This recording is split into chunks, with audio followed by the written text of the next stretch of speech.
Hello and welcome back to I'll Knit If I Want To. I'm Andrea Mowry of Drea Renee Knits, and I'm gonna answer some questions about knitting and maybe a little sewing, maybe a little spinning. We'll just see what happens.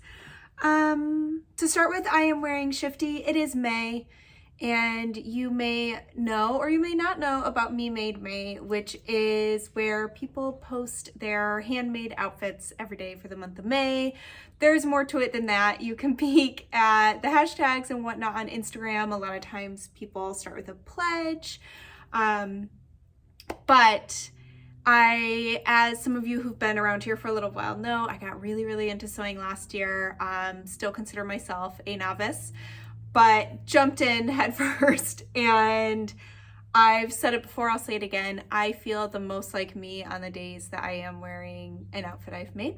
I really love pairing sewn items with my hand knit items. So yeah, anyways, today I am wearing, this is my Woolfolk dress by Jacqueline Cieslak. I hope I am pronouncing her name properly. Jackie is a fabulous sewing and knit pattern designer. I don't know why that was so hard for me to say.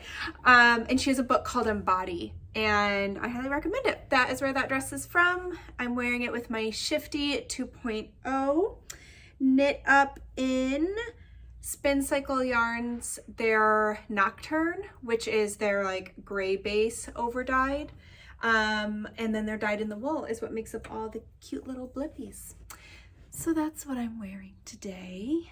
And let's start. Before I jump into questions, I wanted to mention that yesterday I announced the Inclination cowl knit along.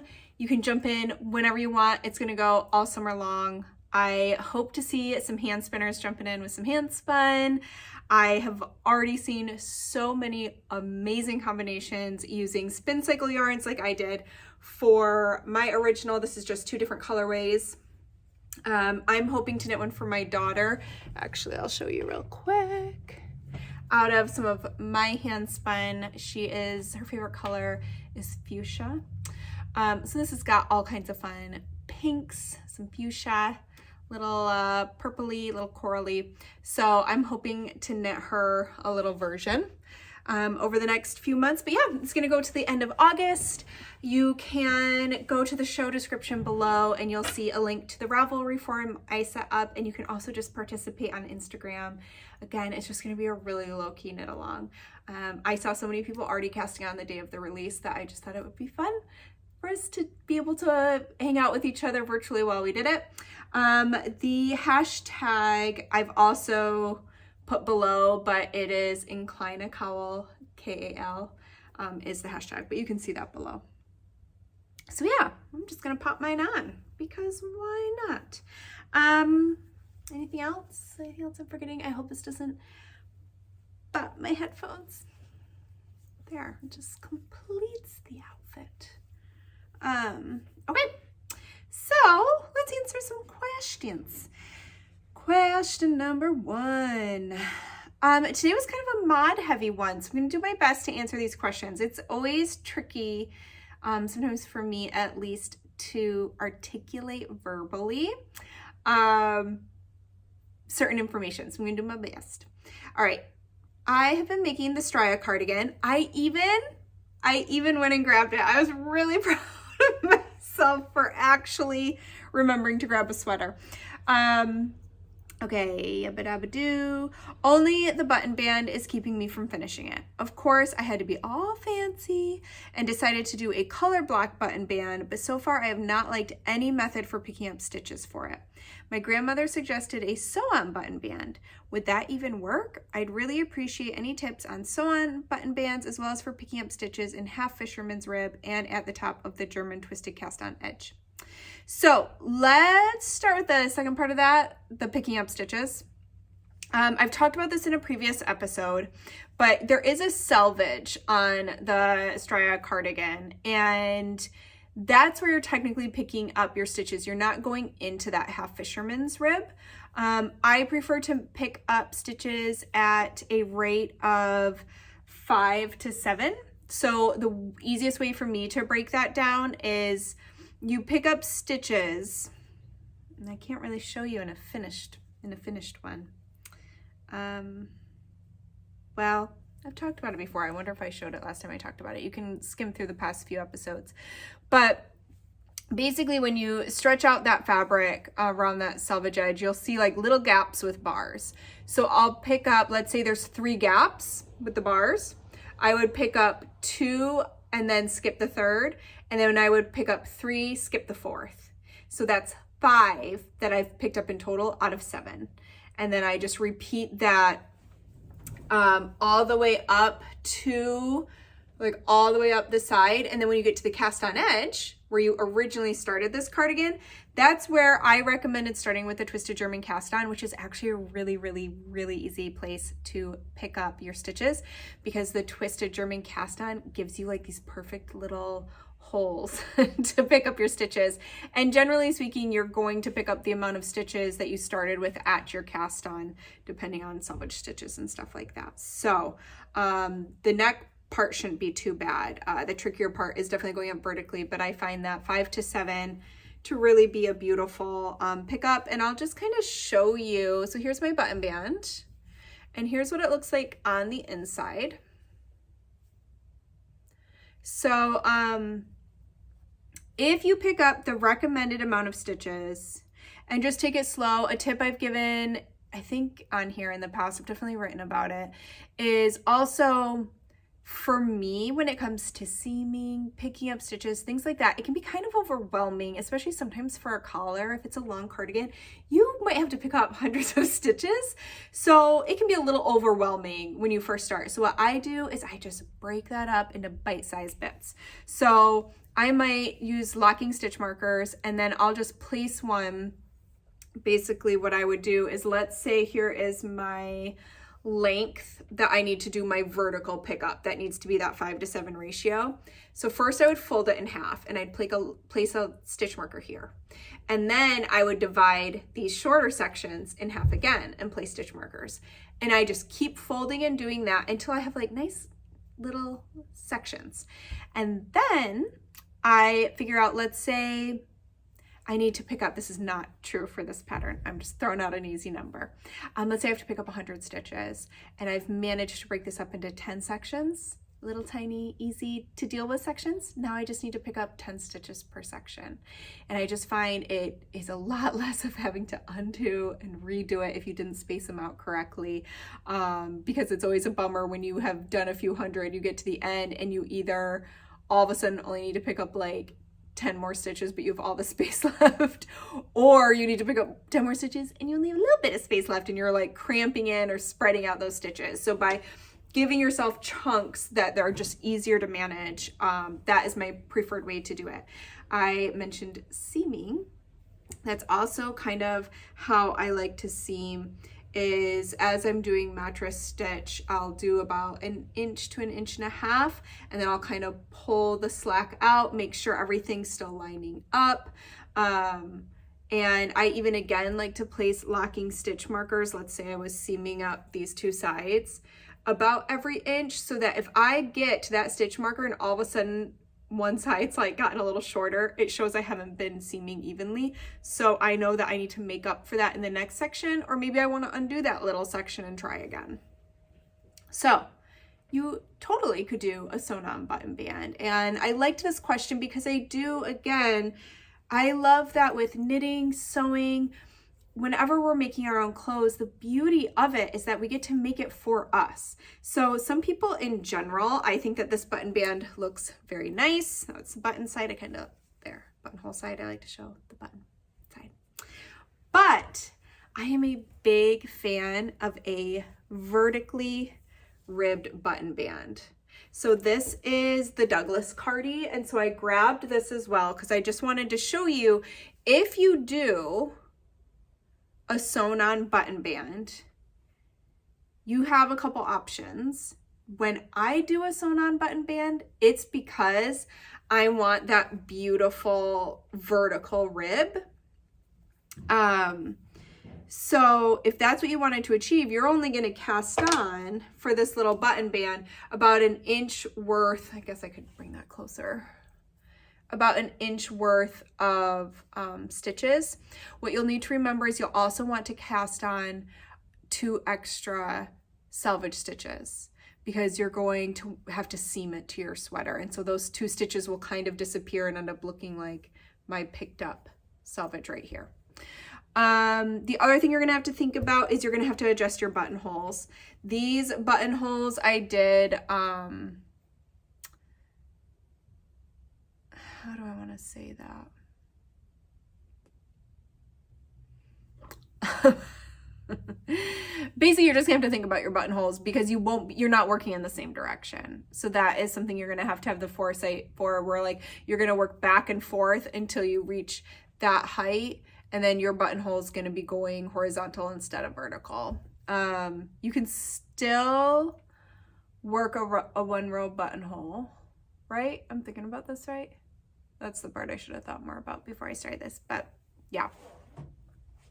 And then the other thing I like to do when I am going to sew on my button band is I don't bind off before sewing it on, because you can make sure it is the exact perfect length and then bind off.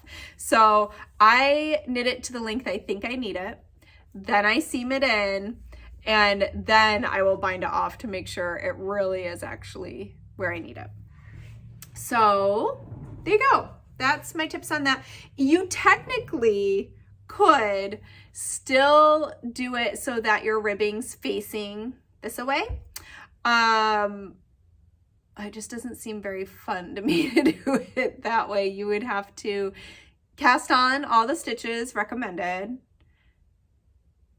Yeah, I mean, basically you would just cast on all those stitches, work like 2 rows. Those will be like your selvage rows for seaming, and then work it per the pattern.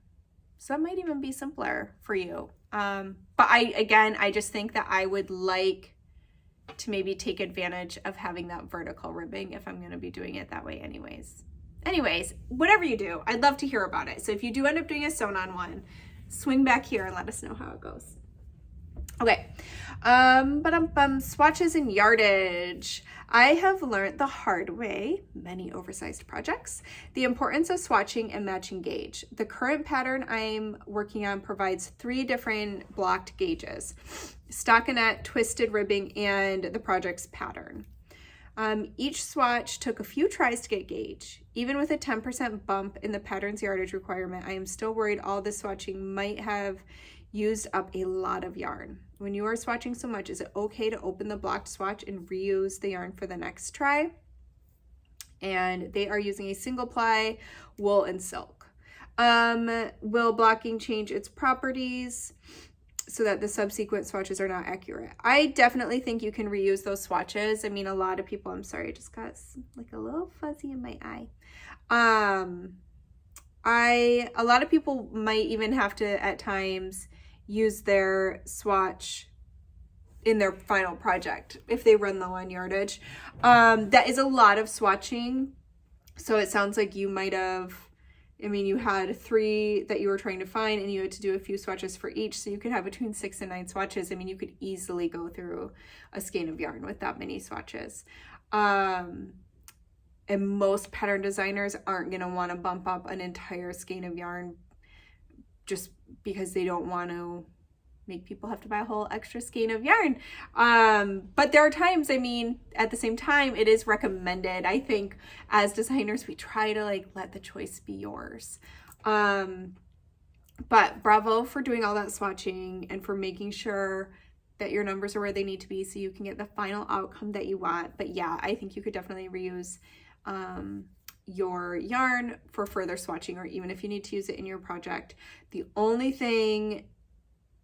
like red flag I see here is that you're using a single ply.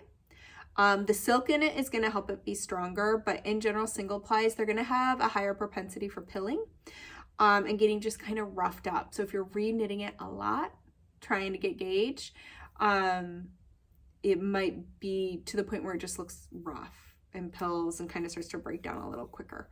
So that's the only thing I would think about there, is keeping an eye on that when I have to tear out. Sometimes, like for me, especially when I start a shawl pattern, I know that I will tear that little baby shawl out a number of times before I get it the way I want it. And depending on how many times I've had to tear it out, sometimes I will actually just break that yarn and start fresh, because it's just gotten so roughed up depending on the yarn I'm using. So that's the only thing I would take into consideration there. But otherwise, that is the beauty of being a knitter, is that we can reuse our yarn quite a bit. You know, it's not like sewing where once you cut the fabric, it's like, oh, it's cut, you know. So I would definitely reuse it. And I'm just gonna throw this out there. They also included the twisted rib and the projects pattern. I'm so curious about all these different gauges. So a lot of times if I include multiple gauges throughout a pattern, it's so that it's almost like for the, how do I say that? So basically, you don't necessarily need to swatch your twisted rib. If you cast on and you notice, let's say they use a twisted rib for neckline, cuff, and hem. Let's say it's a top-down sweater, and you're noticing your neckline looks way bigger than the pattern. I would check that, and that might be, oh, my ribbing gauge does not match the gauge it's supposed to be, and I know I need to adjust my needle. I don't know that you need to do an entire swatch of twisted rib just for your neckline, cuff, and hem. But that's where that designers will notice feedback, getting questions from people knitting their patterns. I'm having trouble with my collar. My collar looks a lot bigger than I'm noticing other projects when I go to the pattern page. And so then it's like, oh, well, probably a gauge issue. So I just want to kind of put that in the back of your head. I'm definitely not saying you shouldn't swatch every aspect, but I also want to try to articulate that it's a tool to help you know that you're staying on track. Again, for patterning. So a lot of times people have a tendency to knit brioche way looser than anything else. It's because of all the yarn overs in there. So it's good to have a brioche gauge on a pattern so people can see like, okay, my brioche is really spreading out. It's a lot, you know, it's gotten a lot bigger, and I want like that dense, squishy brioche. So it's just a way to give the knitter a tool of like, this is a way that you can check your work and make sure you're going to get your final outcome the way you want it to. Same with color work. People tend to knit a lot tighter. But in general, let's say it's a sweater, I would imagine that they want your gauge except for the collar, cuffs and hems. Those should be at a tighter gauge, but everything else, you want consistency, right? You want that fabric to stay the same generally. Okay, that was a lot of rambling. I hope it was helpful. All right, next question. I always hear knitting YouTubers talk about changing the neckline for a crew neck versus turtleneck that the pattern called for. So the way I'm reading this is that the pattern called for a turtleneck, and then people are like, I don't want a turtleneck, and so they change it into a crew neck. How to do it? Do you cast on the same number of stitches and just don't knit that many rows? What if I want a wider neckline and there's German short rows? Do I have to recalculate the pattern? So there's a lot of extra information that would be needed, but I'm just going to give a real basic response of, generally speaking, if it's just a classic turtleneck and you just want it to be a crew neck, you absolutely can either cast on, depending on how that sweater's worked, you can cast on the same number of stitches or pick up the same number of stitches and just work it to your desired crew neck depth, which might be 1 to 2 inches. I love a deep collar on a crew neck. Like I really, really love 2 inches. But if you want a really classic, then you probably want 1 inch or 2.5 centimeters. If you want the neckline to be wider, something you would want to think about there is a turtleneck is generally ribbed, and that is going to pull in a lot, especially the longer it's knit, the more it kind of funnels up. just because of the nature of that kind of fabric. So you might be surprised by how much more open your crew neck is than that turtleneck. So I don't know. I would almost want to try it and see how I like it, especially because once you've added the body of that sweater, if it is top down, everything about the body of that sweater is going to open up that neck more. The weight of that fabric, the sleeves pulling down, all of it's going to kind of help open up that neckline more. So that's something you'll kind of have to think about. If they do include a ribbed gauge in the pattern, you could kind of try and determine your neckline from there and how many stitches you would like that neckline to be. You should not have to deal with changing short rows. You need those short rows no matter your neck treatment, whether it be a crew or a turtleneck. In general, most patterns are going to have some kind of short rows or shaping because we want our back neck to be higher than the front neck so that we don't feel choked by our sweaters and so they don't sit up higher than we would like. By doing these short rows, can I turn my chair? I don't know if you can see me because I can't see, but there's short rows on the back here of the shifty, and that is to help the back neck sit up higher, and for your shoulders, which are, you know, our shoulders slope down. So you want to keep those short rows. And I don't think you should need to adjust them just because of the collar treatment. Okay, so calm back down here. Yeah, so I guess that's all my neckline info. If you decide to change your neckline, you want a crew neck and you feel like it looks too open, that's when I would go ahead and just knit for 1 more inch and do a 2-inch because that'll help it look more closed up. It's going to give you more fabric to look like a tighter neckline. Okay. I actually just got this question just from somebody knitting a pattern the other day. And then I saw it again in the forum, so I wanted to answer this one. I struggle with tubular bind-offs. They're always tight with no, oh no, my iPad. So I take a picture with my iPad, and that is how I read your questions, and it just turned off on me. But basically, we'll let that charge for a minute and then I'll try and get it back on to make sure there was no second part to this question. But basically, their tubular bind off is too tight. And that is really common. What happens, I have a tubular bind off on everything I'm wearing right now. I'm a big, big fan. So this is a tubular bind off and it should have some nice stretch. It's on my button band as well. And on the bottom, So if your tubular bind off is too tight, it's just that when you do that Kitchener stitch,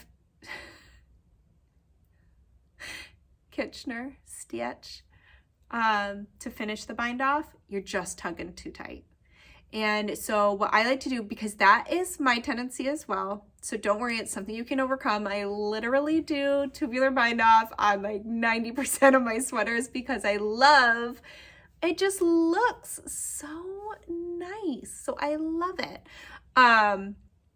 But if you are struggling, with that, then what I like to do, what I did to try and overcome that battle, because I like to tug because I just want it to be so tidy, but you just really have to continuously remind yourself, like, don't tug super hard as you're doing that Kitchener stitch, and check it periodically. So I honestly will do like an inch and then I check it stretch, and then I keep going and then I check it stretch. And even if you're a little tight in one spot, you can kind of make up for it in the next. I mean, you want it to be as even and nice as possible, but by just checking, it'll help keep reminding you, like, okay, don't over tug this, because that's all it is you are just Kitchenering too tight. You're tugging that yarn.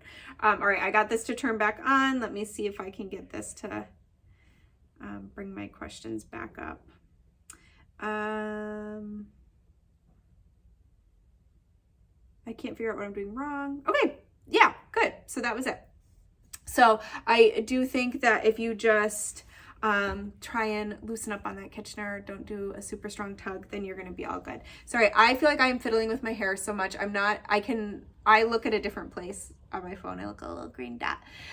So I'm not looking at myself, but as you've all probably noticed, I don't wear my hair down a lot. I am very much a bun person, but I'm trying. And I could just like kind of see my reflection out of the side, and I can't stop messing with it. So sorry for the fiddling today. All right. Okay. Last question.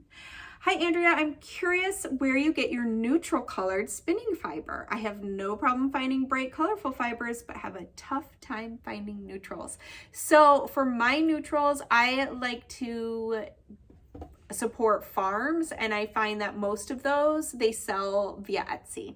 So that is where I've gotten almost all of my neutral fibers. I love CVM. I have, I feel like in earlier posts I have even linked to some of the Etsy shops that I have gotten fiber from that I really appreciated. There's 2 in Michigan that I really love, and I am not going to be able to remember. Let's see if they're in here. See if they're in my little spinning journal. If you are here in Portland, Maine, then you could go to Port Fiber.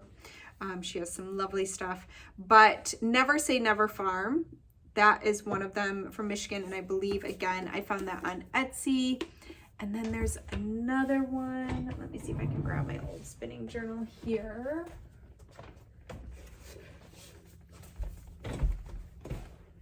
Okay.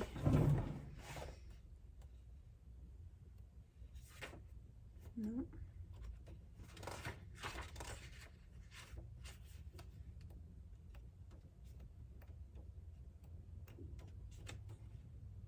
Winter Wind Farm,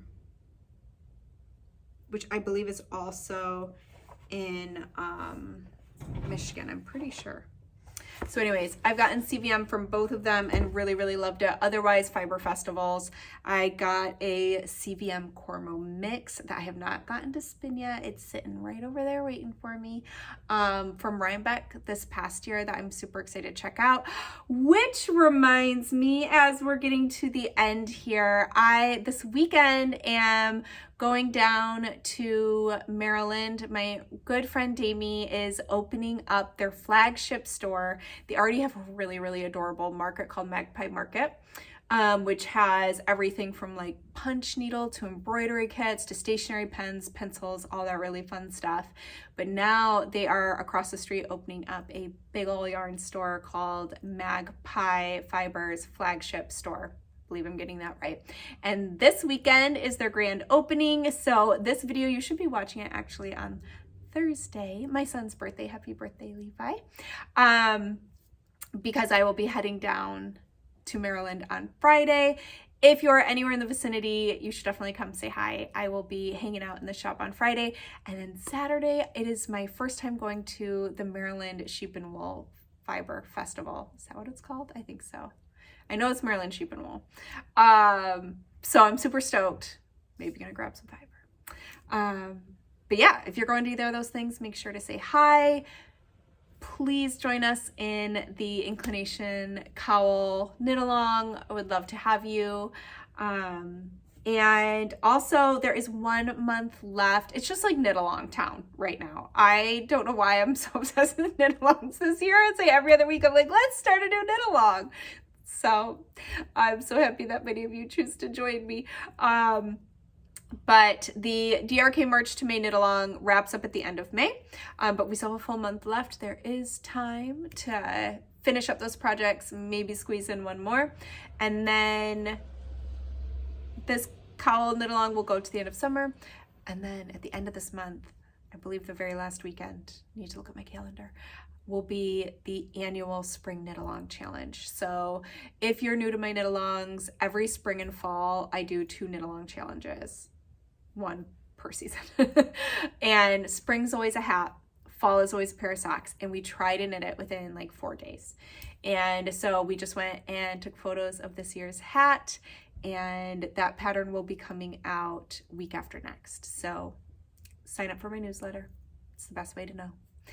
But yeah, I guess that's it. I hope that y'all have a fabulous weekend. And again, if you're in the Maryland area, I hope to see you. Please say hi if you see me. And I'll see you back here next week. Happy knitting.